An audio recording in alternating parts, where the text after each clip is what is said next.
Mahama Ayariga kan sembi na ehia pa mumia kotie Mahama Ayariga o say MPP fo be pia bontene no mu pia bontene a omekwa ko twatro enti mun nyina munya careful mumia kotie Mahama Ayariga ewi a dia ka no ye de beso so. I know that my friends in the minority are going to go out there and try to mislead the public. I am told that instead of remaining in the chamber and putting up a fight based on their convictions, they have absconded, left the chamber, and they are outside attempting to mislead Ghanaians in a press conference. Mr. Speaker, what is it all about? The proponents of the bill propose in Clause 9 and Clause 10 that subject to the Constitution. And the committee decided to elaborate on the rendition of subject to the Constitution and felt that when it comes to the right to counsel and the freedom of lawyers to represent persons accused of offenses under this act, we cannot treat advocacy in that instance as promoting LGBTQ practice. Same way, the committee felt that they should propose to this House that media houses reporting matters relating to LGBTQ should not be accused of the offense of promoting LGBTQ. And academics, researchers, conducting research into matters of LGBTQ, they should be free to publish their reports. The publication of those reports or research findings should not amount to an offense under this act. And lastly, they proposed that when people practicing LGBTQ go to the hospital and they are attended to by doctors, whether it is counseling, treatment, or surgery, we should not accuse those doctors of promoting or supporting LGBTQ. These are the simple provisions of the recommendations that the committee made to this House. Instead of remaining in this chamber for us to discuss it and build a consensus, our colleagues in the minority have left and they are out there misleading Ghanaians that what is being passed today is a watered-down version of the bill that was presented to President Akufo-Addo to assent to. That is far from the fact. The sponsor of the bill, Reverend Dr. Ntimfojo, Reverend Ntimfojo, Honorable Ntimfojo, he who sponsored the bill allowed the rendition subject to the Constitution. One of the sponsors of the bill, he allowed the rendition subject to the Constitution. So even if this House had not attempted to elaborate on what subject to the Constitution means, I am convinced that any court would have struck down any attempt to convict a doctor providing medical services to any person involved in LGBTQ.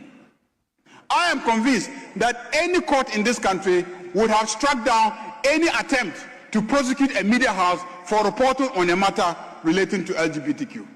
And I am definitely convinced that no court would have tolerated the punishment of a lawyer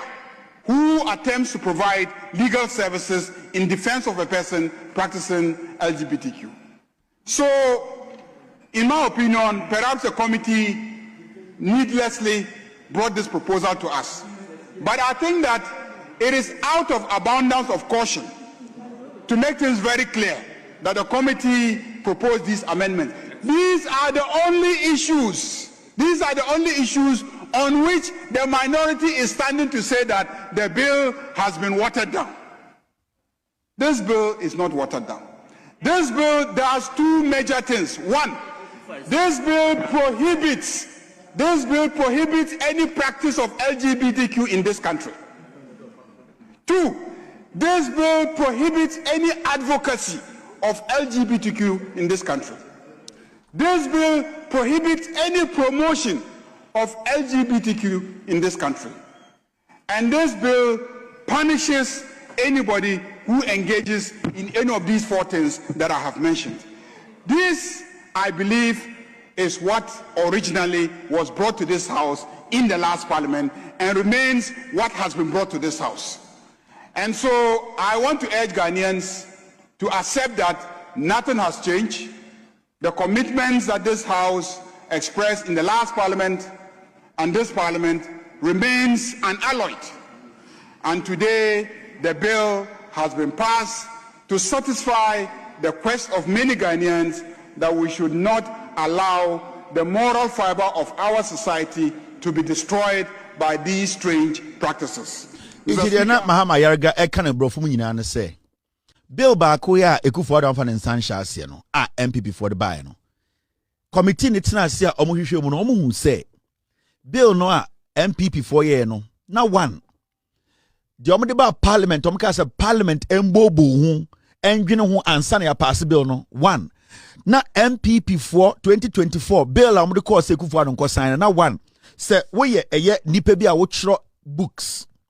na say ebia wo chro book efa trumutumu ho ene ade a na committee ni say parliament international no omonhu nipa potia omo ho kwan say ubetuma chro book a trumutumu ho nsam wom because e wo say wo obi a why your research wo facts no wo eye den eye nyoma a ubetuma kire say wo gina so de akasa ebia trumutumu ye anase enye na time MPP for the omo bill no buy no na ekire se obi kura kire nwoma na okotro wom se LGBTQ tumutuma wo se nipa na ye chini tu fiase eno na eye committee na intim for jo ka ho no e de ba parliament se parliament enhwe ne ye because ehu ye woni pa bi wo ha omo nko ho school omo betuma kire bibia na omo de bibia beto system num na LGBT promote nyo baby inti mom yenhwe omo wo ho kwan se omo betuma kire eye de enkrata eye books eye novels eye articles efa trumutumu ho a omo won gina so a omo ya research it is sa eno no omo de ba ya MPP ni NDC ebobo hu na afenyo makentewo a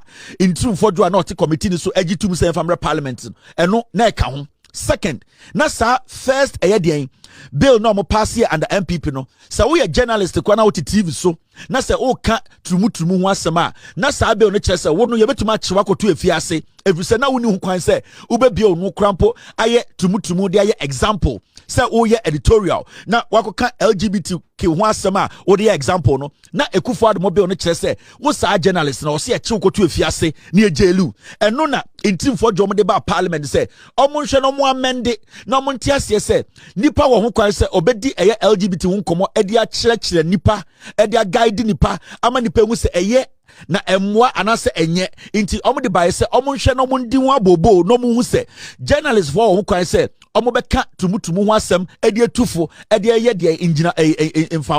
infa to ho anase aye ngina so asem akwana kan se na do danko Ekufuado mo MPP for etumutumu bill no mo de call first 2024 no se we doctor wa Ghana na ebia obi etumutumu ni na oba wo se bi otumutumu nti bi menya yare wo meto wo doctor no se wo hwe nipa na Ekufuado mo bill no chese wo kura na wo so okota jail e wo se e chew ne yabo ne yade koto efiase ene yade ba parliament se omo nhwe sa asem ne nka efiri se bi doctor ni de so obi ba na say accident kura na wenya yabo utu a the first responsibility of a doctor is to make sure say we save nipa life after that so hwe nipa ni wie na say nipa ni ehu se we bu mra no so a then nipa ni betima ko to jail na so ka che doctors for say so obi ba mo hospital na ka say bia ne to bibi ye no ana say o etumutumu nti wa no obi akoda ma bibi ye na say wo doctor no hwe na Ekufuado mo bill no say o say wo sa doctor na ye chiutum inti de ba parliament inti for do tewo e ya afenyo market wo e no mo gitum say e wo say mo ye sakra ye de omo ye mu sakra na ehu se sa de no se doctor ni ko hwe obi o ye tumutumu a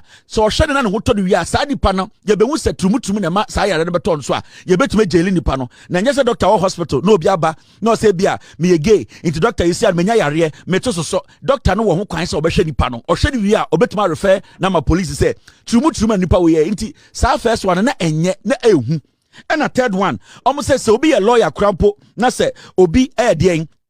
trumutum na obi could lawyer could defend the nipa no court a o se sa lawyer so ya chiri tu fiase eno so enam de ba parliament na MPP ni ND intim for joy sponsor na oto enam ka se eno de enyam rapa e o se eti ase se obi a lawyer or the right to defend anybody se lawyer ni defend ni wie na se ehu se emra ni nipa no se bi wafo mra na ene ebetuma che mra na tum ntekufu adomo bi onom de ba na se we lawyer untumi defend obia se bi oye trumutumu nti ya kato so se we trumutumu na se lawyer edu ko gina court se o defend wa e wo se e che lawyer de tum wo se e bunu kuno en sanyoma we ne de ba ya ende omo ye amendment won say e wo se protect professionals e wo se protect Ghana for so obi a trumutumu a otiamra na doctor or hospital na trumutumu ba wo so hwe no o wi na dama police se obi a lawyer na obi nya asem ne de ato no so keke se o ye trumutumu na se o ye trumutumu a e wo se lawyer no tumi gina nipa nechi se bi o ye chiri tuma anase ya nchina ya hwe mra na se nipa no nyomo ye ne tia se wetia Ghana bra ebetuma china tum sa amendment we na eye MPP afenyoma kene intrum for joma ko gina bontene ka che Ghana for say oma water down eye den eye sa bill no into in their mind no o sanka lawyer de ukodi asembia na defend tumutumu o se ekun ana ya chi utufi ase so ya doctor na obi ba na ka so tumutumu ni oyare a enisa o hwe no e o sa ni parodical police station ya chi no ekunu na o doctor no hwe na o se chi utufi ase se obi sebio obi journalist not radio so na the tumutumu mfato ho ana example na o kan asembia e o se chi ni kunu ana ni tufi ase ana se support se obi chiro book na ebia odi ngina so no o kan asemi fa tumutumu a o se sa nyoma na MPP for so omfo aso enuti na ende omubu ofu a omu se bill no ya water ne down NDC for ma bill ni mu aye ha MPP NDC for nipa onfa ahodie no sebio omu jaima nipa bi afọ mu hodi na wo ye Ghana ni me ye Ghana ni ensema me ka kire wi a MPP for gina so aka se eye bill no ya water ne down emu aye mre NDC for ndi no kura na se wo ye Ghana ni na utiem na wadwene ye dwuma sa nyoma we ye de hye bill mu